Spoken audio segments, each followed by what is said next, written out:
మనకంట ఒక్క విషయం గుర్తుపెట్టుకో. నువ్వు గేమ్ చాలా నీట్గా మాట్లాడుతున్నావు, ఏదైనా పాయింట్ రేస్ చేసినప్పుడు చాలా క్లారిటీగా చెప్తున్నావు. కానీ ఒక క్లారిటీ మిస్ అవుతుంది. ఆ క్లారిటీ ఏంటంటే నువ్వు ఎమోషనల్గా ఎక్కువ ఇదైపోతున్నావు.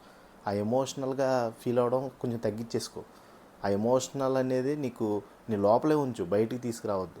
బయట తీసుకుపోతే సింపతి గేమ్ అంటారు. నీకు ఆల్రెడీ ఒక ప్లాట్ఫామ్ క్రియేట్ అయ్యింది. బిగ్ బాస్లో నీకంటూ ఒక స్థానం ఉంది. నువ్వు అది గమనించి నువ్వు ఎలా ఆడాలో నేర్చుకో. అంతేగాని నువ్వు అలా డిప్రెస్ అయిపోకు, అలా ఎమోషనల్గా కృంగిపోకు. నీకు చాలా ఫ్యూచర్ ఉంది. నీకు ఆల్రెడీ నువ్వు ఫస్ట్ నీ ఎమోషనల్ ఫీలింగ్ని బట్టి బిగ్ బాస్ కూడా నిన్ను ఒక గదిలోకి పిలిచి మాట్లాడడం జరిగింది. ఈరోజు టాపిక్ అంతా వదిలేసా, ఆ ఎలిమినేషన్ ఛాంబర్ మొత్తం వదిలేసా. సీత చేసింది కానీ మా విష్ణుప్రియ కానీ ఎలిమినేషన్లో ఉన్న వాళ్ళ గురించి చెప్తానులే, అది వేరే కథ. మెయిన్ ఎక్స్పెషల్లీ నీకు చెప్పాలి, నువ్వు చాలా ఎమోషనల్, చాలా సెన్సిటివ్ ఉన్నావు. అంత సెన్సిటివ్ పని చేయదు బాసు. నువ్వు మాట్లాడే విధానం చాలా మెచ్యూర్గా ఉంది. నువ్వు అందరికంటే బాగా మాట్లాడుతున్నావు, కానీ ఫెయిర్గా మాట్లాడుతున్నావు. అర్థమవుతుందా? వాళ్ళకి నచ్చదు. నువ్వు జెన్యున్గా మాట్లాడి ఎవరికీ నచ్చదు. అర్థమైందా? దొంగ అనకూడదు.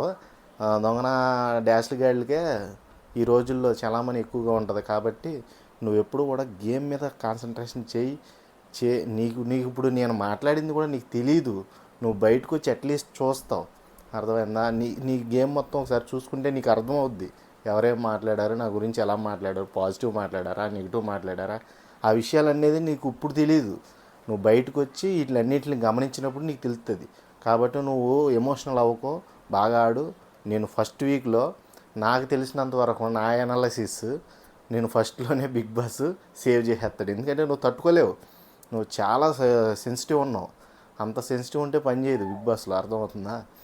వాళ్ళు చెప్పేది కూడా అదే, నువ్వు ఫ్లాష్ బ్యాక్ తీసుకురావద్దు మాట్లాడితే అంటున్నారు. కానీ నిన్నే పాయింట్అవుట్ చేయడానికి మెయిన్ రీజన్ వచ్చేసి నువ్వు మాట్లాడి తీరే. నువ్వు కరెక్ట్గా ఉన్నావు, నువ్వు జనాలకు నచ్చుతున్నావు. అర్థమవుతుందా? వాళ్ళకి నచ్చవసరలా.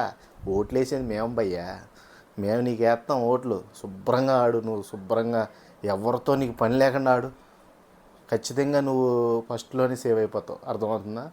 ఇప్పుడు ఎలిమినేషన్లో ఉన్నావు కదా, ఎలిమినేషన్లోంచి నువ్వు ఫస్ట్లోనే సేవ్ అవుతావు. సేవ్ చేస్తాడు కూడా. నీ ఎమోషనల్ ఫీలింగ్స్ని బిగ్ బాస్ కూడా అర్థం చేసుకున్నాడు. నిన్ను నువ్వు నమ్ము. ఫస్ట్ బిగ్ బాస్ చెప్పినట్టు నిన్ను నువ్వు నమ్ము, తర్వాత నీ గేమ్ ఆడు. నువ్వు అనుకున్నదన్నీ సాధిస్తావని ఇండైరెక్ట్గా నీకు చెప్పాడు. అంటే నువ్వు సేఫ్ జోన్లోనే ఉన్నావురా బాబు. నువ్వు గేమ్ ప్లే చేయి. ఫస్ట్ గేమ్ని ఆడు, అర్థం చేసుకుని ఆడు. అందరితో నువ్వు లొల్లు పెట్టుకోవద్దు. అందరూ నీతో లొల్లు పెట్టుకుంటాకే చూస్తున్నారులే మ్యాక్సిమం. ఎవడకాడే నువ్వంటే ఎవడో తెలియదండి. వీళ్ళు ఎవరికైనా తెలుసా? ఇప్పుడు ఉన్నారు కన్నడ బ్యాచ్, ఎవరికైనా తెలుసాలో? మన తెలుగు వాళ్ళు అక్కడక్కడ తెలుసాలో ఉన్నవాళ్ళు. శేఖర్ భాష ఒకడు, అది కూడా లావణ్య కేసు మీద కొద్దిగా వాదోపవాదాలు అయిన తర్వాత తెలుసు శేఖర్ భాష. ఇంకెవడ తెలుసు? ఎవడికి తెలియదు. అలా ఏదో కటింగ్లు ఇస్తున్నారు అక్కడ. నాకు తెలుస్తుంది, అర్థమవుతుంది. నువ్వు అవన్నీ పట్టించుకోవద్దు. నువ్వు శుభ్రంగా గేమ్ ఆడు. నీకు 100% ఫస్ట్ పర్సన్ సేవ్ అయ్యేది నువ్వే. ఇది మటుకు ఫిక్స్ అయిపో. ఓకే, బాగా ఆడు.